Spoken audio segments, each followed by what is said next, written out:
Assalamualaikum warahmatullahi wabarakatuh. Saudara-saudara seiman dan perjuangan, kita bertemu pada sesi motivator. Pada pagi hari ini saya akan membicarakan tentang sukses. Di dalam kehidupan banyak di antara kita suka mengeluh kenapa kita gagal, kenapa kita sukses. Padahal kalau kita tahu kegagalan itu yang merupakan sukses yang tertunda. Cuma kadang-kadang orang tidak positive thinking tapi negative thinking, seolah-olah kalau udah gagal segala-galanya. Padahal tidak demikian. Hari ini saya akan membicarakan, akan berbincang-bincang dengan Anda, yaitu menjawab pertanyaan apa sih faktor-faktor kesuksesan dalam kita bekerja, berpendidikan, berbisnis, dan yang lain-lain. Menurut sebuah penelitian yang dilakukan oleh Thomas C. Stanley, 100 faktor yang berpengaruh terhadap tingkat kesuksesan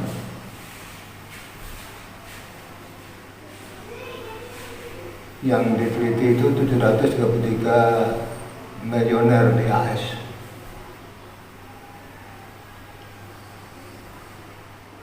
Hasilnya mengatakan untuk sukses itu faktor yang pertama kejujuran.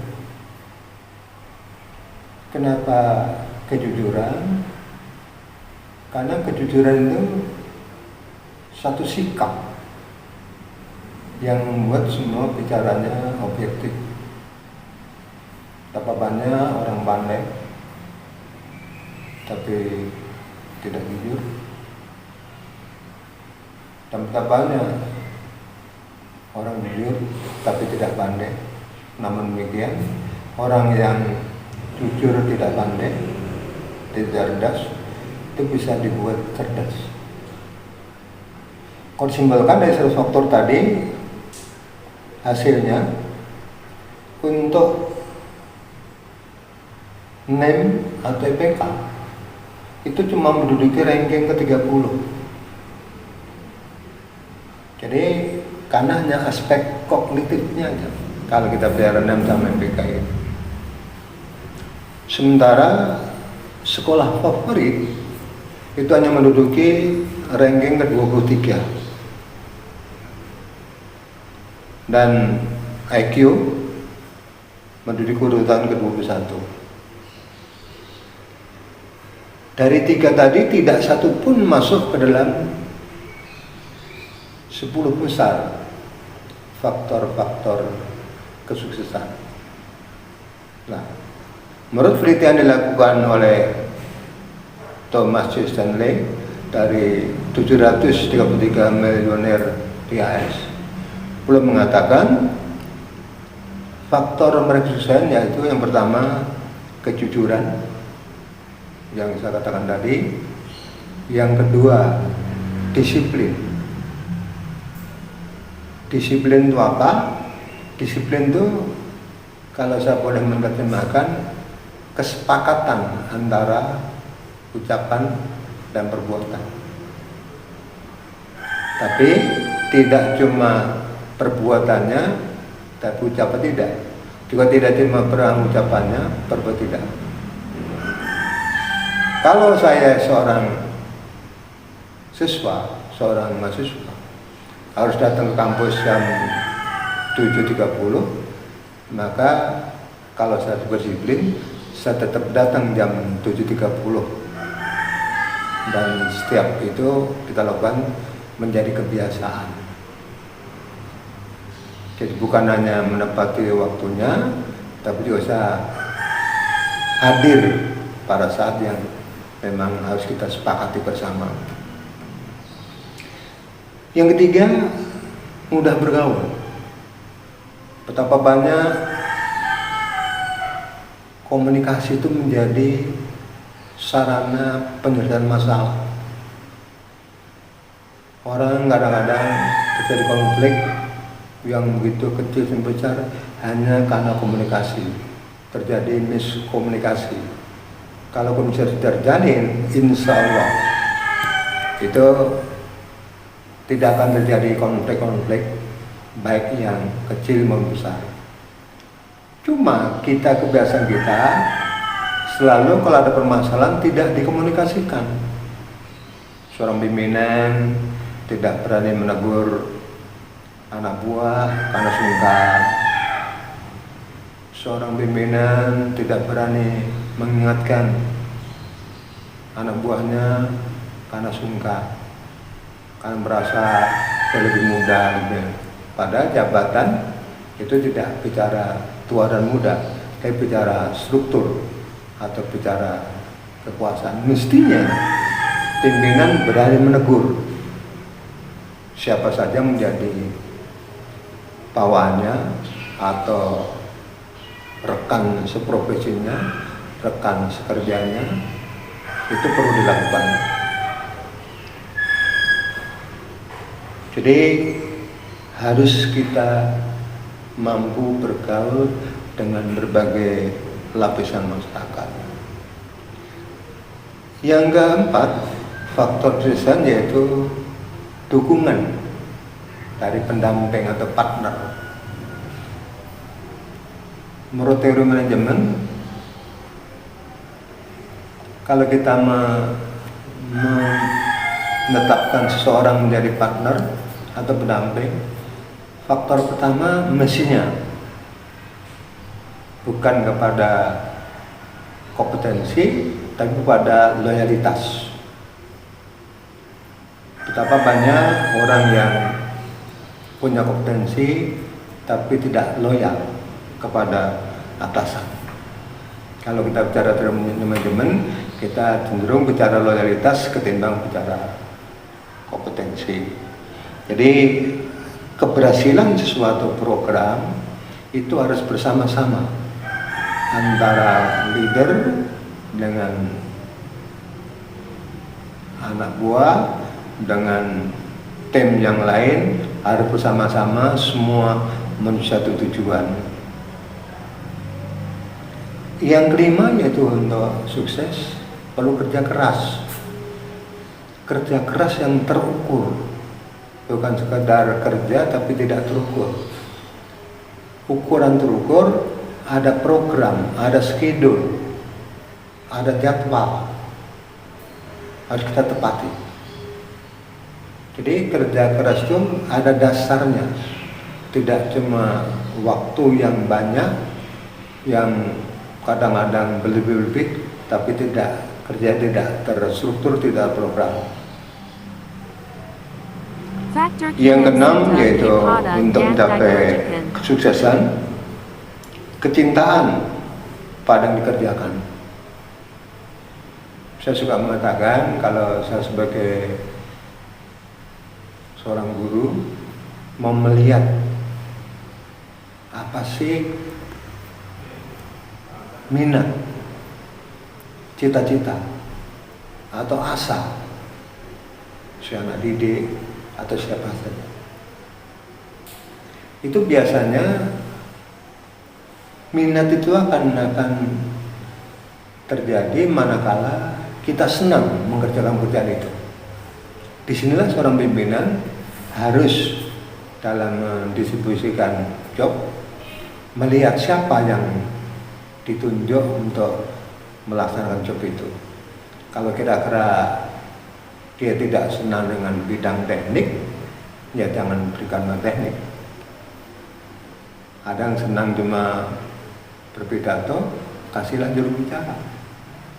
Kalau ada senang dengan pekerja, kasih pekerjaan yang sifatnya teknik. Jadi harus cinta pada kerjakan. Kalau cinta itu biasanya dibela mati-matian. Apa berat, apa ringan, apa susah, diperjuangkan pekerjaan itu. Yang ketujuh, leader. Oleh mana sebuah program tidak akan tercapai dengan optimal tanpa seorang leader yang mampu menggerakkan berbagai sektor,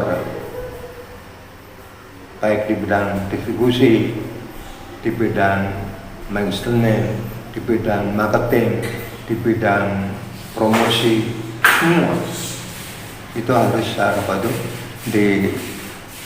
digerakkan oleh seorang leader atau seorang pemimpin. Saudara-saudara berbahagia, yang ke-8 untuk menggapai kesuksesan yaitu kepribadian yang kompetitif. Jadi kita punya karakter yang senang bersaing dalam kompetisi yang indah, bukan bersaing dalam menjatuhkan, kita bersaing dalam mencapai tujuan. Itu yang harus kita lakukan, sehingga apa yang kita kerjakan, apa yang kita cita-citakan, insya Allah akan bisa kita wujudkan, yang akhirnya menjadikan kesuksesan. Yang 9 yaitu hidup teratur. Hidup teratur itu kita harus tahu, manusia itu ibarat juga sebuah mobil, perlu dirawat fisiknya, perlu dirawat psikisnya, perlu dirawat harmoni tubuhnya itu. Maka ada teori orang hidup teratur itu bekerja 8 jam, rekreasi 8 jam, istirahat 3 jam, 8 jam. Jadi yang 24 jam satu hari itu dialokasikan waktu bahwa dia harus istirahat 8 jam, bekerja 8 jam, lalu rekreasi 8 jam. Kalau hidup itu teratur itu, insya Allah cara berpikir kita, cara bertindak kita selalu mendahulukan hati nurani, bukan emosi. Cuma kadang-kadang kita kan ada program yang mendadak, mendesak, lalu kita sampai lembur-lembur. Yang namanya kerja lembur itu biasanya ukuran waktunya tidak sama dengan kerja normal. Tidak sama dengan kerja normal, pasti ada sesuatu yang lemah. Maka seyogianya sebagai insan ciptaan Allah ini, ya waktu bekerja itu dalam satu hari paling banyak 8 jam. Itu dalam konteks kerja betul ya. Rekreasi juga sambil bekerja bisa. Tapi yang fokus pada pekerjaan itu hanya 8 jam. Yang terakhir ke-10 untuk kemampuan menjual ide, menjual gagasan. Ada teori mengatakan orang yang menanam ide akan panen perbuatan. Orang menanam perbuatan akan panen kebiasaan. Orang yang menanam kebiasaan akan panen karakter. Orang menanam karakter akan panen sukses. Itu 10 faktor dari 100 faktor kesuksesan. Saya tidak menafikan yang 3 tadi tentang NEM, IPK, sekolah favorit, IQ, tidak. Itu semua faktor eksternal. Sementara yang 10, orang yang 1 sampai 10 ini yaitu faktor internal. Untuk itu saya berharap kepada yang berwenang kira-kira ke depan di era revolusi industri 4.0 ini mampu menciptakan kurikulum yang kategorinya banyak kepada soft skill, sehingga bangsa Indonesia akan butuh manusia yang beradab, sopan, santun, dan berakhlak mulia. Saudara, saya kira itu yang kita sampaikan pada siang hari ini atau pagi hari ini. Mudah-mudahan bermanfaat untuk kita semua, dan insya Allah kita akan ketemu pada jam yang sama hari ke depan. Assalamualaikum warahmatullahi wabarakatuh.